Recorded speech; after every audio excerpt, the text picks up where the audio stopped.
Masana bwino okupatsirani nkhani izi ndine chancellor za zipangizo za ulimi zotsika mtengo agwira njakata mzigawo zonse za dziko lino pomwe m'malo ambiri ogulitsira mulibe fetereza kapena muli vuto la network lomwe silikukonzedwa.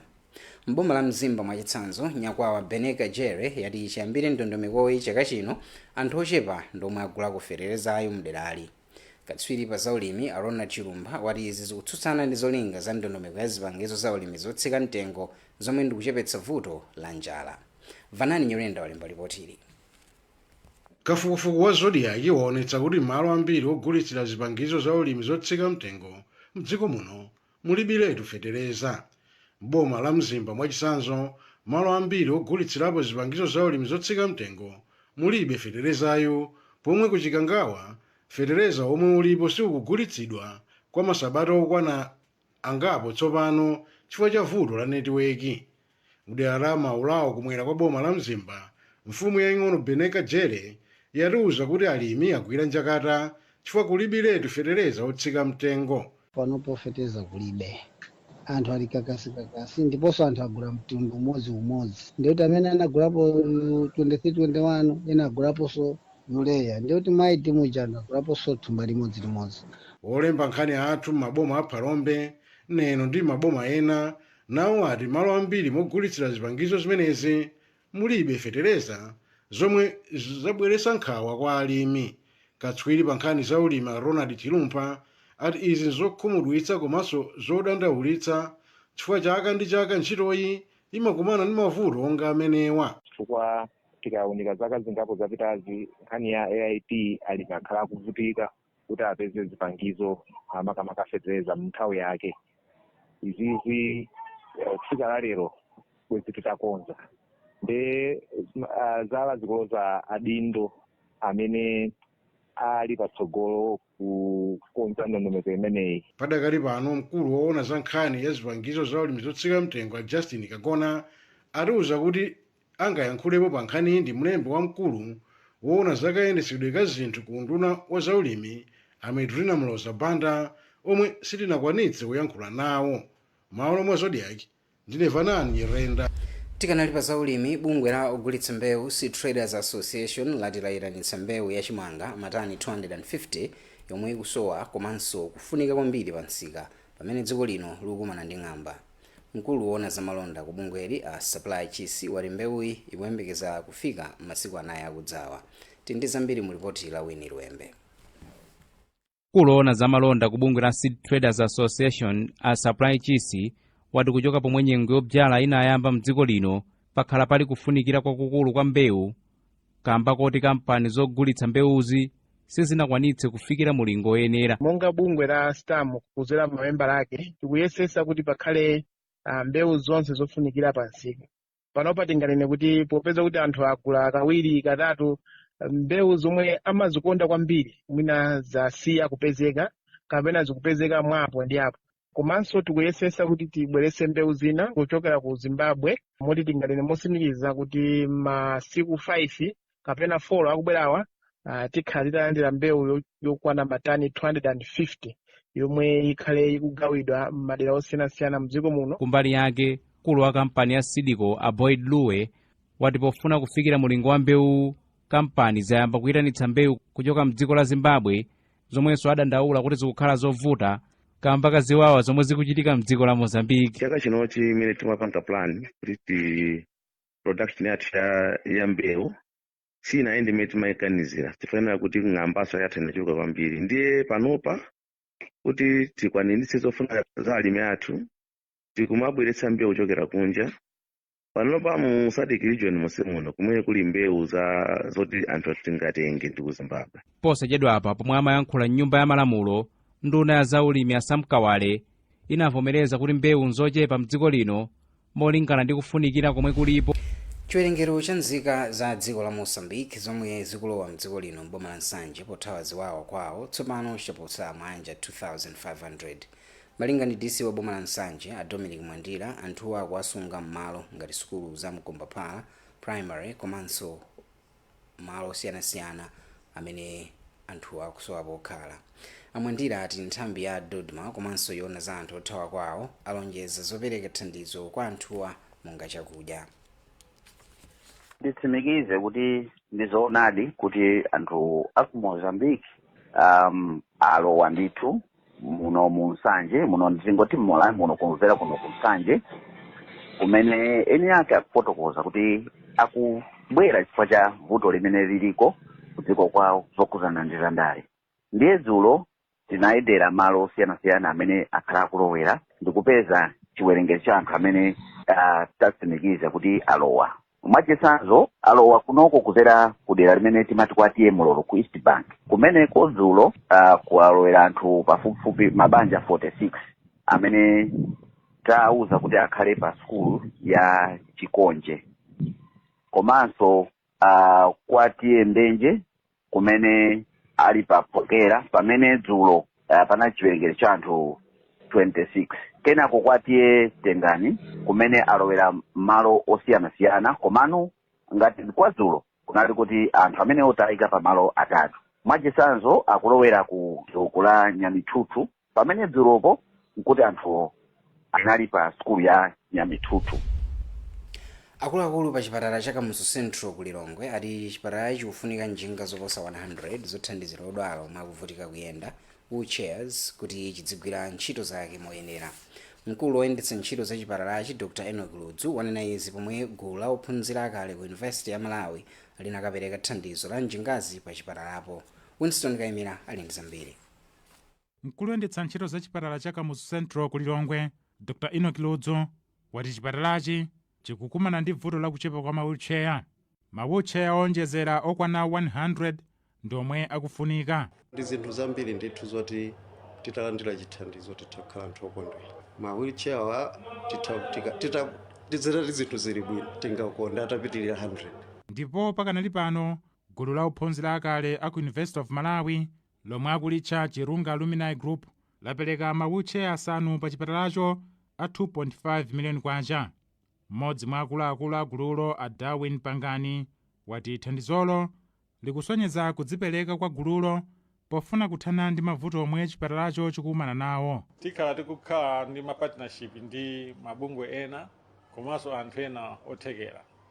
Komano chachikulu chimene mwatifunsa kuti cholinga kwambiri nchani ndikufuna kupeza kuti tikhale ni mwayi owawuzanso ena kuti apangenso chimozimozi kuthandiza zipatala ngati za Kamuzu Central. Kunoko kuli mavuto ambiri ngofunika kuti anthu agwirane manja ati kuthandiza chipatala chathu chimene timachikonda. Ndipo gulu la Chirunga Alumni lalonjeza kuti lipitiriza kuthandiza chipatalacho.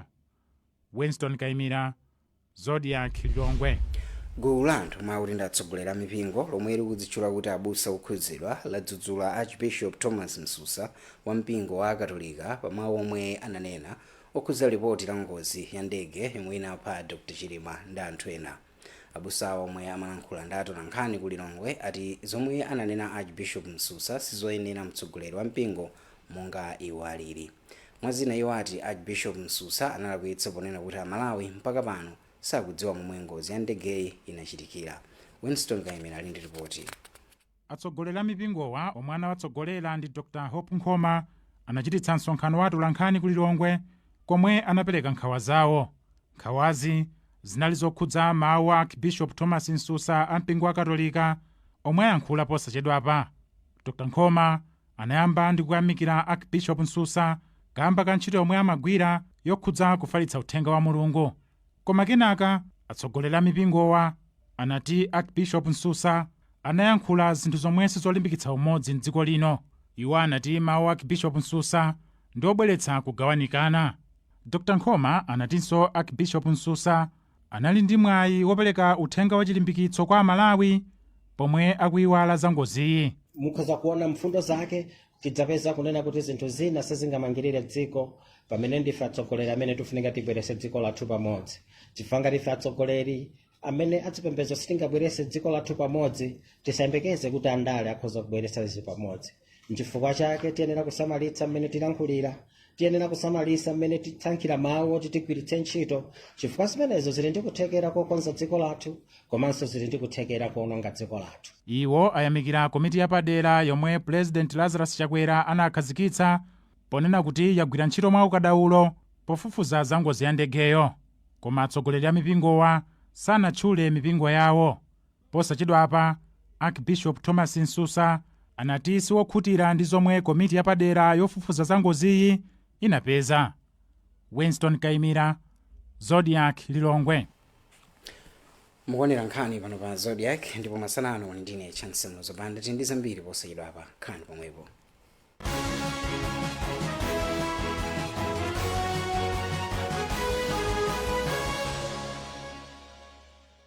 Fellow Malawians, as we celebrate this holy season, let us reflect on the powerful words of Isaiah chapter 9, verse 6. For to us a child is born, and to us a son is given, and the government will be on his shoulders. And he will be called Wonderful Counselor, Mighty God, Everlasting Father, and Prince of Peace. These words remind us that the birth of Jesus Christ was God's ultimate gift to humanity, a gift of hope, love, and renewal. This Christmas, I urge us to embrace the true meaning of this season. Let us come together as one nation, setting aside divisions or religion, politics, and tribe. This is a time to rebuild trust, restore broken families, and strengthen the bonds of our communities through forgiveness and love. Christmas also calls us to remember the depth of God's love. He gave His only Son to bring salvation to the world. That love reminds us of our responsibility to reflect Christ's compassion and generosity in our daily lives. This is the season to give, not just material gifts, but the gifts of kindness, grace, and support, to reach out to the poor, the lonely, and the brokenhearted in giving. In doing so, we embrace them with the love of Christ and live out the true spirit of Christmas. As a nation, we are at a crossroads where unity and healing are needed more than ever. Let us use this season to renew our commitment to each other, to strengthen our faith, and to seek God's guidance for our families and our country. The birth of Christ teaches us that even in the darkest times, God's light shines brightest. May we, as Malawians, draw closer to God and to one another, striving together to build a nation of peace, love, and opportunity. Let this Christmas be a reminder that love, unity, and generosity are not just seasonal, but values we should carry throughout the year. As we reflect on Christ's sacrifice, may we commit to being instruments of His peace, bringing hope where there's despair and joy where there's sorrow. From a family to yours, we wish all Malawians a blessed and joyous Christmas. May the peace of Christ reign in your hearts and homes. And may this season inspire us to work together for a brighter and more united Malawi. God bless you all. My wife and I wish you a Merry Christmas and a prosperous 2025.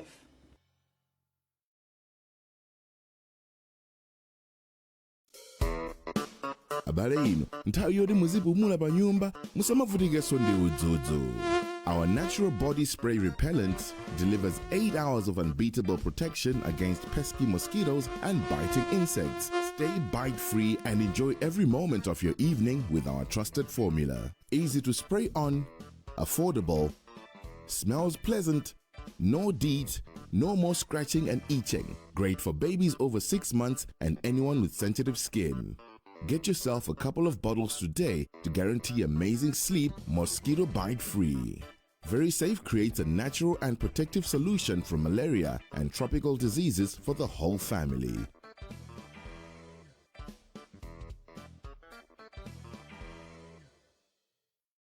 mneneri mu nduna za umoyo Adrian Chikumbe wati chiwerengero cha anawa chikungoonetsa kuti dziko lino lolephera kutsatira ndondomeko zakulera. Achikumbe anatsindika zakufunikira kotsatira ndondomeko zakulera zomwe zimakhala za nthawi yayitali, ponena kuti dziko lino lilibe kuthekera kosamalira chiwerengero cha anthu omwe akubadwa. Sitikuchita bwino kumbali ya kulera. Apa kulera tikunena zoti tisakhale ndi ana pafupi, koma tikadaondanso anthu akatamamvetsetsa ndi kuyamba kutsatira njira zakulera kuti anthu mdziko muno choma chimene tili nacho zizigwirizana. Nthawi zinatu tikamapezanso kuti mwina kulibe mankhwala kuchipatala, mankhwala omwe amakhala osakwanira, komanso anthu ndi chifukwa choti tikuchulukana kwambiri. Ndipo mkulu wa bungwe la FIPAM Donald Bakwakwa wati kubereka naku kutha kukhala kamba ka zifukwa zina monga ganizo la amayi kusankha kuti abereke.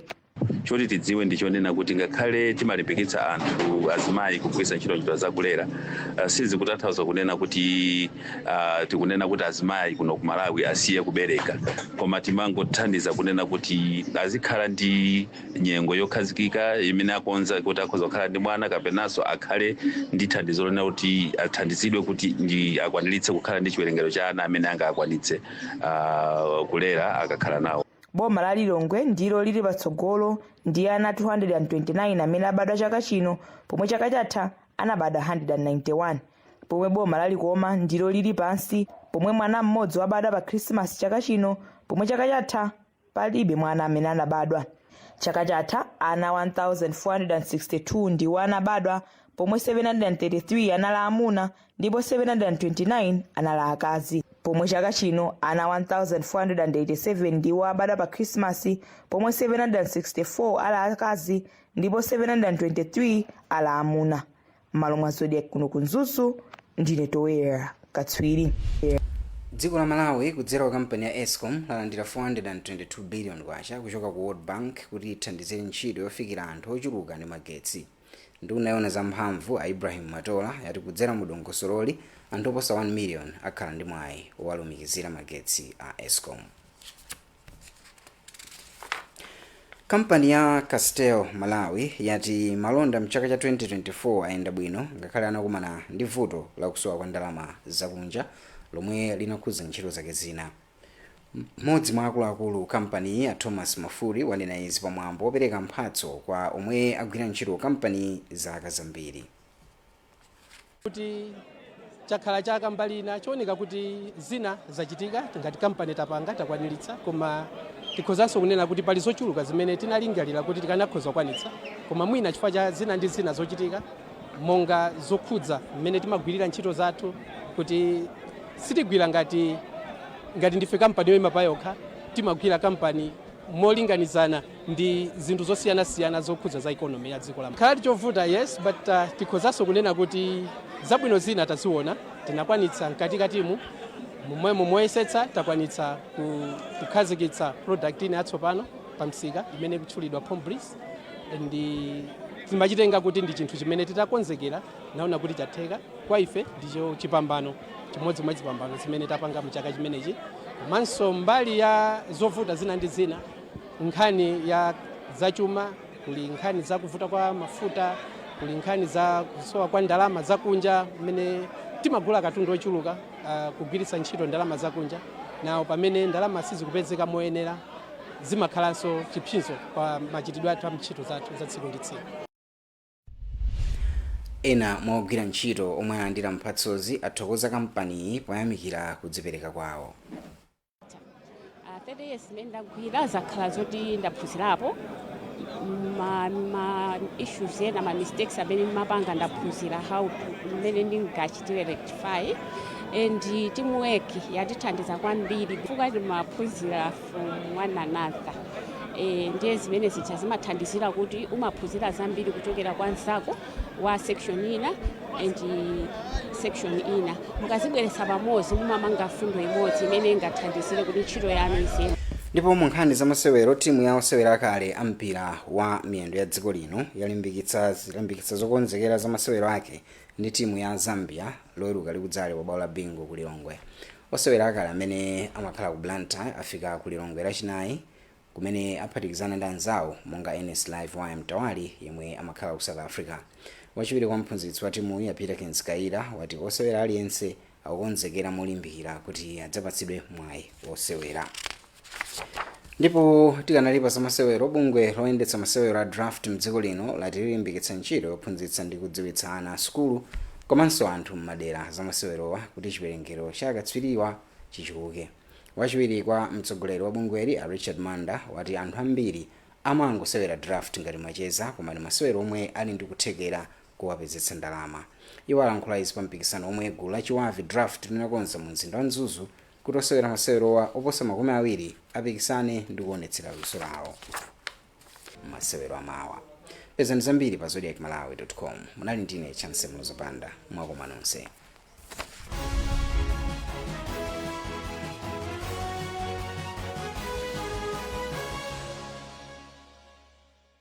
Fikani ku Build Africa.